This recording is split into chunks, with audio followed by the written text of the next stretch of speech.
Tell the viewing audience your name, your position here at Imani Christian Academy. My name is Simon. I'm the athletic director here in Imani. I've been here for the past 7 years. Okay. I came in 2015. The principal at the time was Ayers. Called me at Wilkinsburg and asked me if I had any time. Right. She said, "Coach, can you come help me out here at Imani, being an athletic director?" So it's like putting a carrot in front of a mule. Right. Okay. I took the offer, took the job. And the first day I came in the door, which happened to be Valentine's Day. Okay. February 14th. I walk in the door, I see Miss Ayers, and she has me a stack of books. She said, "Not only will you be athletic director, will be teaching history, social science, and geography." Wow. So, and after I've been here, it's basically been about the same. I wore a lot of different hats. Just what God has brought me to me and decided to apply. Okay. Are you still teaching now? This year I am teaching. Oh. Biology. Ooh. I hated biology, man. Okay. 2 subjects I hate. But my history goes back. I was been doing this for almost 42 years. Okay. I was at Wilkinsburg. I played for Wilkinsburg. My brother, who was probably more legendary than me, he was like 7 years older than me. What's his name? Reginald Simons, yeah. Okay. And I'm going to think up until he graduated in 1967, and he went to the University of Wisconsin. Okay. And a little tidbit I'm going to add about him is that he was the first black center in the Big Ten. Wow. And the backup center to him was a young man named Imani Christian. Hall of Famer. He taught him everything he knew. So right. And then I graduated in '73. Okay. At the Clarion University. Okay. Was there for 4 years. Revenue career, and we had a good time up there in Clarion. I think one thing about that situation there, back in the time, I was when I had a couple of little tidbits with that. It was back when they were only Clarion's University sport at the time. They never kept more than 6 black players. Wow. They never kept more than 6. So to make that top 6 was rough. Right. So, You mean they would just recruit 6, or somehow there would only be 6 on the team, huh? they brought in about 12. Okay. Never more than 6. Okay. So I had prestige the man's being that top 6. Okay. Sometimes. And then I want to put one other thing. When I graduated from Clarion, I was one of the first football players to actually graduate on time. Okay. I did it really in 3.5 years. And in that second semester, I was actually helping the football coach. I was teaching racquetball. Actually, the first football player to have a scholarship and a diploma in the summer when he went across the state. Wow. So then we came back and I became assistant coach in Wilkinsburg. My head coach was still there, Al Morrow, and then he brought me on as an assistant. He retired, and then the position came open, and he asked me what I applied for, and I applied for it, and they hired me. Like I said, at that time I was the youngest head coach in WPL. One of the few black people. Right. There's still not a lot of blacks in the WPL right now in 2022. So at 24, you're the head coach of Wilk. What was that experience like? Well, it was a challenge. Yeah. It was a challenge. My main thing was I wanted to show that,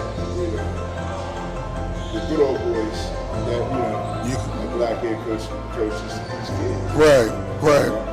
I mean, I remember in the paper, the Post-Gazette, it was me, Coach Webb, and Coach Trent. Right. All were, starting out. Right, yeah. Westinghouse, Shenley, and Wilkinsburg, yeah. I used to bring those guys up to Wilkinsburg. We used to do camps in the summertime. Okay. Coach Webb and Coach Trent. So we went on, and I coached, and I just got staff. Staff was big. Right. I got staff. I got guys who would play with me. Okay. I brought, we again, at the time, names were probably not familiar. I had Tyrone Wilson. Okay. He played for Michigan State. Yeah. Hank Williams, he played up at Slippery Rock. And he came in from Columbia. I had him on staff as defensive back coach. I had I was line, but I had a nice little staff. Right. Nice little staff, fortunately. And paid off. And add to the fact. Here goes one more tidbit. I was the first black head coach to take a team in the WPIL playoffs. Okay. Wow. Yeah, so, Dropping a lot of history on this. I think it needs to be spoken. Yeah. We need to celebrate that. Despite all the obstacles, we keep prevailing. So I thank you for doing that. Yeah. Okay. So, and then we moved on. We did that. Now, one other little tidbit I want to throw in there now. So I retired from Wilkesboro School District. Right. And at the time, the new Grand Field, Chatham, was coming in. Right. And in the proposal presented to Chatham by the now mayor of Pittsburgh, Mr. Gainey. Okay. He said, and they wrote this proposal, he said, in Wilkesboro School District, said that Cliff Simon has to be, he gets first tabs on 8 games at Grand Field. Wow. Okay. So on the proposal, Mr. Gainey said too. He has to be, his name is in the proposal. I was in the proposal. Okay. And so that's how the connection became when he's not. Wow. Okay. So after that, Imani will always have access To Grand Field. Friday night. Well, that's good. I'm glad that Ed put that in there because they're using that property and the fact the midget leagues play there. We saw Wilkesboro play there and now Imani. Yeah, I think that's good. Make sure that clause was in it. Good. It's beautiful field. Beautiful field. Field turf, man. It's great. I wish I could have played on something like And that. this field's 100 years old. Wow. That overhang that's on that field is only 2 in the state of Pennsylvania. Now, U.S. Steel built that. There's U.S. Steel that holds that framework up. It's a historical landmark. They can't, so there's no other stadium where you have that overhang. Right. Okay. Good. And so therefore, I was up here. So back, I think it was 2017. That's when Coach Fran came the first time. He was offensive coordinator back then, right? Okay. He brought in kids like he always does. Right. Fran's the magnet. He brings in kids. So, he brought in Kenny Robinson. Yeah. He was Carolina Panthers. Right. Yeah. One little tidbit. I taught Kenny's mother. Oh wow. I taught his mother. But so it is what it is. That's good. So now tell me about the season. Now, so far, September 12th, we're at. You giving them a difficult schedule now. Come on. Let's get to the preset before the. All right. Now, that Propel Co-op is the key right here. The co-op. That was the last thing. If I could do anything, I'm gonna try to get this co-op through. Right. Now, what does the co-op mean? What is that? So that means, is that just for football or other sports? Well, we have the co-op with girls basketball. So Okay. It's a host school. Okay. It's a host school. Okay. Now for girls basketball, Propel. Now, which Propel is this with? Braddock. Propel Braddock. Okay. They host the girls basketball. Okay. And so our girls play for them. Okay. We're the girls basketball team.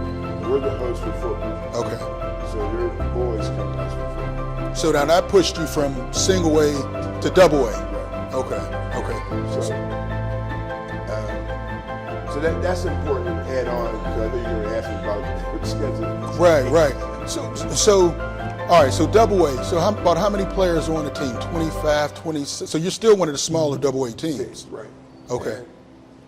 And, I think anywhere it'll bounce between 25 and 30. Okay. How's that transition been? I'm going to ask Coach Fran that as well, but Okay. how's that been? I mean, getting the kids from Propel, Braddock, and you guys, how's that going so far?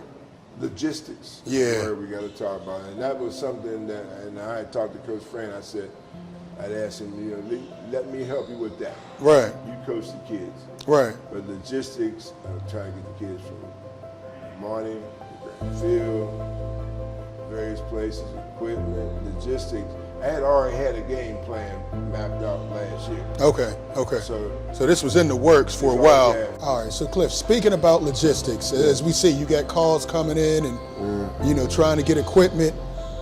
How do you handle it? Is there a lot of guys involved, or you do it all? I saw you driving the van one time, and how does that work?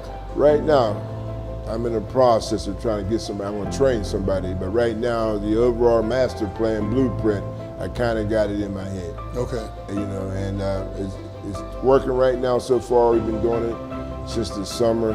The kids will say their favorite line after the end of every practice. They know I holler, get that equipment in the van. Right, right. So that's basically how we've been doing it. We've been just transporting the equipment in the van, getting it up there. They have their shirts and stuff they put on. They practice. At the end of practice, they put the equipment back in the van. Okay.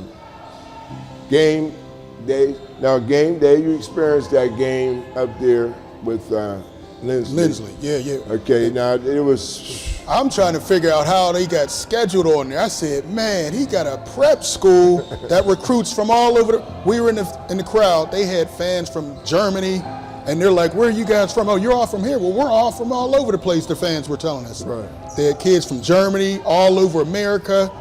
How did you, How did they get on the schedule? I'm going to tell you how actually, I'm going to give you an inside true story. All right. We had Deer Lake scheduled. Okay. We had Deer Lake scheduled. Right. Okay. They pulled out at the last minute. Wow. So, the young man who's the head coach there at Lindsley. Okay. My nephew went to Lindsley. Okay. Who's your nephew? Duck. Nathaniel Duck. Oh, okay. Yeah, the legend. Yeah.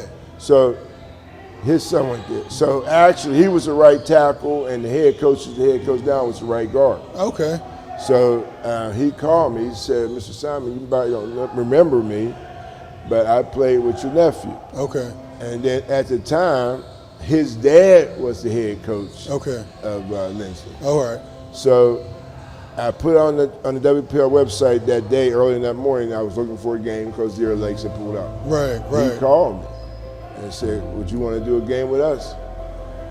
And I said yes. Okay. I said yes, but I have a pattern of doing that. I mean, even in Wilkinsburg, when I was AD there, I used to make the basketball team play, bigger school. Play up. Yeah, play up. Because you think it prepares them when they get back in their AA section. Okay. And we're seeing that now. I mean, since they got in their section, they undefeated in AA ball. Yeah. And they beat a AAA team this past week. Right. So, I mean, I'm impressed with what I've seen. You have some talent. And for such a small school, you guys have produced some tremendous athletes. You spoke about Kenny Robinson earlier. Right. Went to West Virginia, now with the Carolina Panthers. Yes.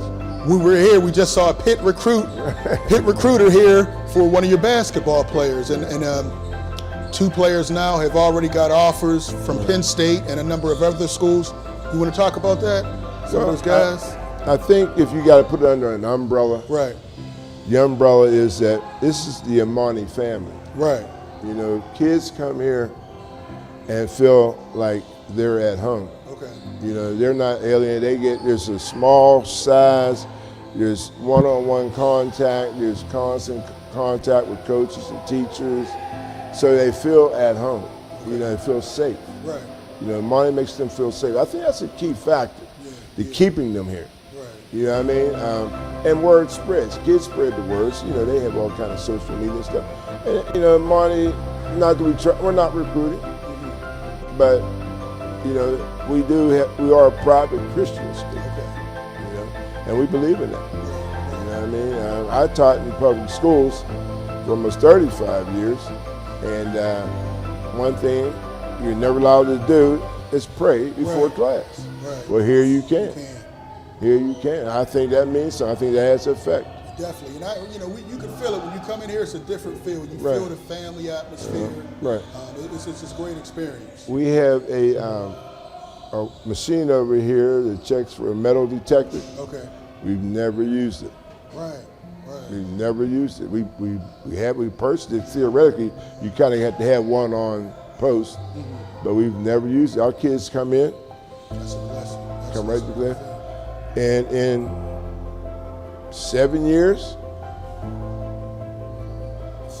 3 fights. In 7 years, 3 fights, and two of those fights were females. Wow, yeah, you know, I've only seen the guys, you know, so you know, I've only been here. I've only had to break up. It's been around 3 fights. I think that's key. I mean, Yeah. you know, nowadays some of these schools, every week you hear something on the news, and Right. Imani, it's a lot of good things coming out of here. So Yeah. kudos to you and the rest of the staff. I mean, Thank you. It's a great situation here.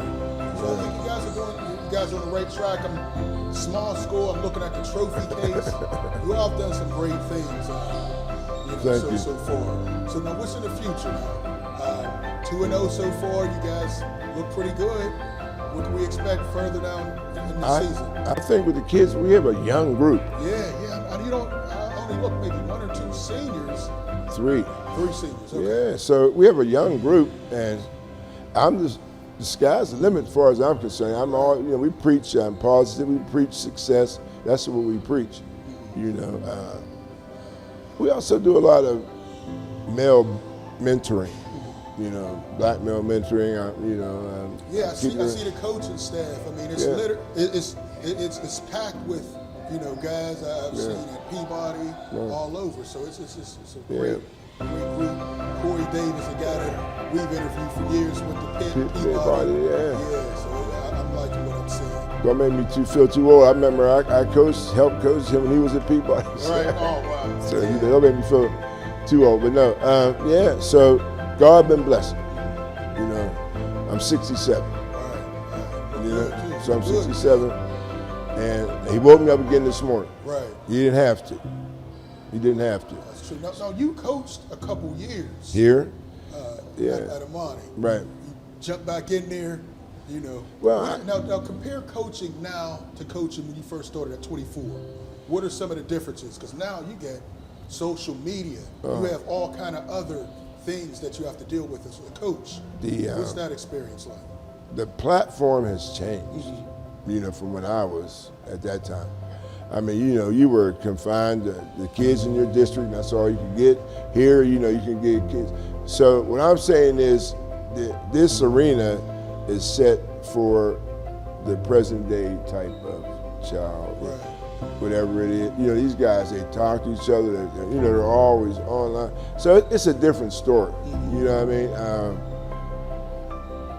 Just the social media and just you know, things you have to do. but you know, they're still hungry for the basic thing, which is discipline. Exactly. Order and success. You know what I mean? They'll bend and confine to anything that will get them success. You know, success is big. You know what I mean? Like some of these new coaches will go out and try to buy them all kinds of, you know, just that. You know, and my favorite lines is here. Kids don't really care what you know. They really want to know that you care. Exactly. If you show them that you care, you got them. Exactly. So Can't end the interview any other way. It's all about care, and we see it out here at Imani. The staff, they show a lot of love to the kids, and the kids appreciate it. You know, thank you for your time. And we're going to do this again, but that's our interview. I'm Luther, saving lives through these lines. Steel City Sports World, and we'll talk to you next time.